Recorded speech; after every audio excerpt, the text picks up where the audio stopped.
Coming up after the break, I'll tell you why many people are transitioning from real cigarettes to these little things. Stay tuned, you're watching UATV. The Fayetteville Public Schools athletic director met the 14-year-old girl here behind me at the Pinnacle Hills Promenade in Rogers. Well, the time has come for the U of A to reapply for its reaccreditation. The university released its proposal today, and our own Joseph Holloway tells us what that report has to offer. But at the same time, Brett Bielema said he wouldn't have a problem pulling that red shirt. But then you look at experience, like you said. A.J. Derby has that experience that Austin Allen doesn't have. But then you look at past seasons. The Fayetteville City Council met on Tuesday evening to decide whether or not they would add another taxi service to the city. Even though filling up your tank may still be a hassle, you'll now have more money in your wallet. Reporting for UATV, I'm Krystle Sherrell. That's right, a great addition is coming for your cell phone to the place where Razorback fans call the Hogs. Brandon Mitchell does have that experience that Brandon Allen does not have, but at the same time, Brandon Allen was thrown in the mix last week, and I think that kind of got him stirred up, but that also makes a player want to get out there and prove himself the next week. That's right, the Fayetteville Public Schools athletic director met the 14-year-old girl here behind me at the Pinnacle Hills Promenade in Rogers. But what he didn't know is that 14-year-old girl was actually a detective leading an operation that led to a sting by the Benton County Sheriff's Office. Athletic Director Barry Dwayne Gebhardt was arrested Tuesday night and charged with internet stalking of a child, which is a felony.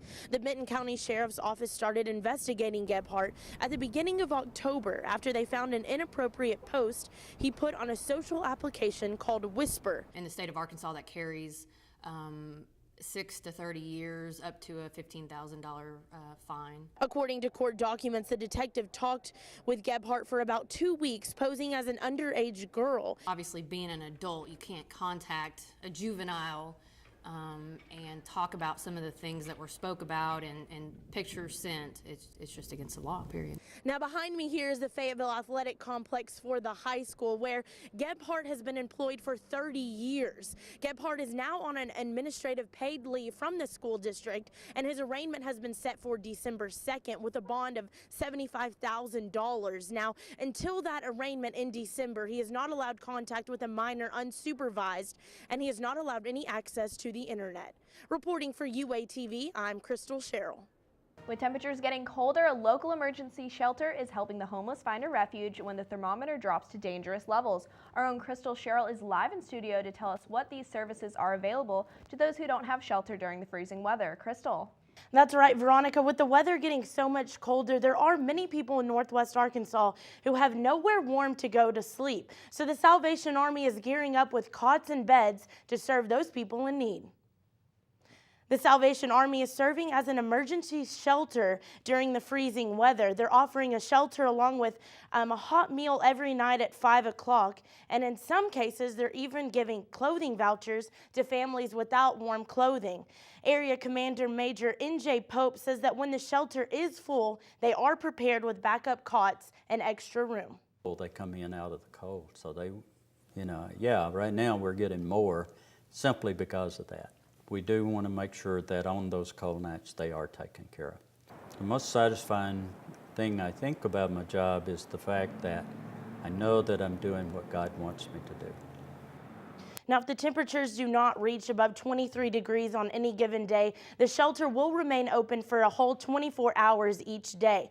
Now, I spoke with a man at the shelter who's not there for a bed or even for food, but he's actually there a part of a program for alcoholism. And the Salvation Army serves as a 12-step program that stays as long as 4 months, where people with alcohol addiction and substance addiction can go for help. Now, the Salvation Army is a church as well, and they do have an on-site pastor, and they do give classes for children each day. So the Salvation Army is not just a thrift store or somewhere where people can go to sleep at night. It serves many different purposes for the public. Reporting for UATV, I'm Krystle Sherrell. Back to you, Veronica. Professors are becoming a little more tech savvy when it comes to communicating with their students. Remind 101 is an application that many professors across campus are using. Now, it's really easy for students to register. The professor will give them a code in which they'll text their name along with their course ID number, and they'll submit that into a database in which teachers can select which course they'd like to text at any moment in time. These mass text messages are used to remind students about quizzes, updates on classes, tests, and even when classes are canceled. Now, opening your phone is a little easier than opening your email, and teachers are becoming more aware of that. Now, I talked to a professor in the communication department, and she told me that she really loves this application. It's free in an app store on any smartphone, and she knows that students love to text, so she'd much rather text them than email them. Reporting live for UATV, I'm Krystle Sherrell.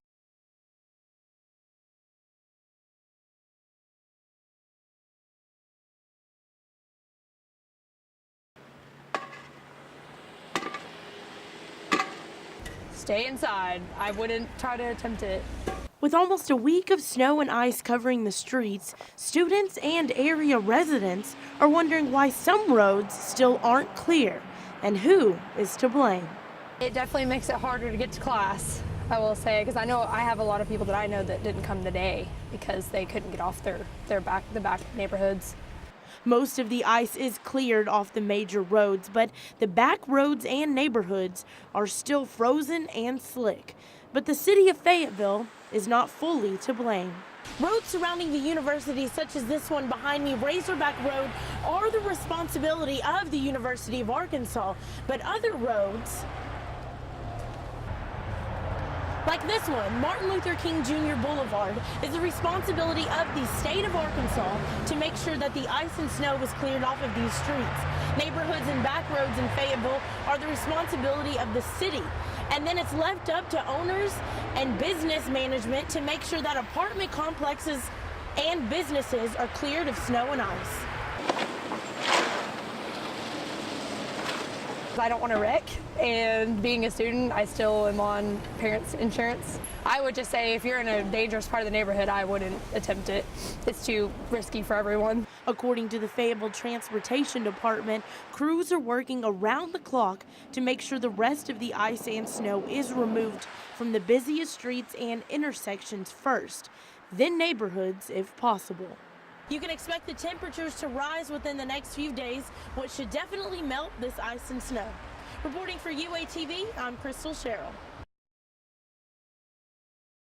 I started thinking I wasn't going to quit smoking, and I've just stopped thinking about having a cigarette. Electronic smoking devices are increasing in popularity among adults and college students, but there are many misconceptions on just how much healthier they really are. I normally smoke a pack and a half a day, and I've been smoking it for a week now, and I've smoked 1 pack and a half. In Northwest Arkansas, you can purchase these e-cigarettes with nicotine levels ranging from 0 to 25.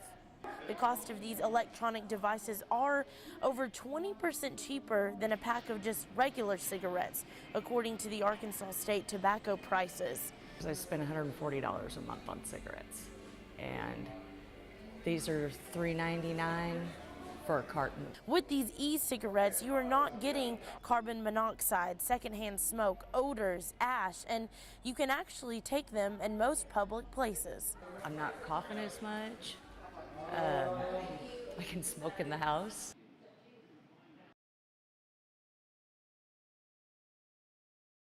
Well, if I would have known that it was a problem on campus, I would have been more careful about where I chose to park. Student Lindsay Volbrecht never thought she would find her car damaged after leaving it on campus overnight. While reports of vandalism and theft are increasing, some parking lots around campus are more vulnerable than others. It does. Someone can walk by that vehicle and see the property or the valuables in sight, a lot more plain sight, and so they may check that vehicle a lot more than they would if they look in a car with tinted windows. UAPD Detective Josh Bowen says it is important for students to remember that no one is immune to vandals or thieves. Yeah, the theft is probably on an increase. It's mainly because students are leaving things left out in the open. Remember these 3 tips when leaving your car, moped, or other property.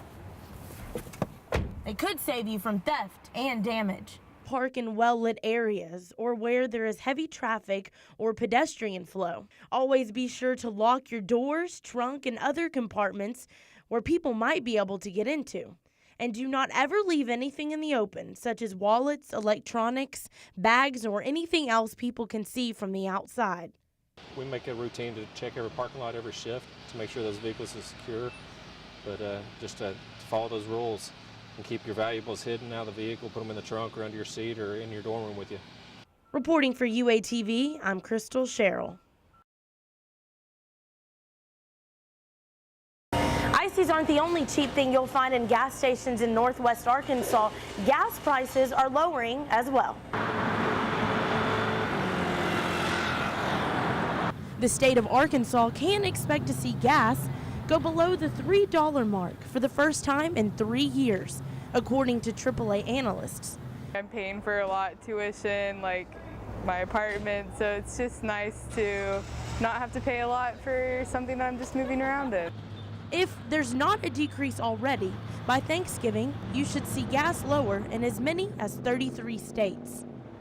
When it's cold, I'm gonna try and not drive my scooter, especially if the gas is gonna be down. I could be spending my money on other things like food. The reason for this fall is crude oil is declining, and refiners are passing that difference on to us. With more supply and a lower demand, these prices should last a while. Ooh, I'm gonna go on some road trips. Yeah, get out of Fayetteville. Even though filling up your tank may still be a hassle, you'll now have more money in your wallet. Reporting for UATV, I'm Krystle Sherrell.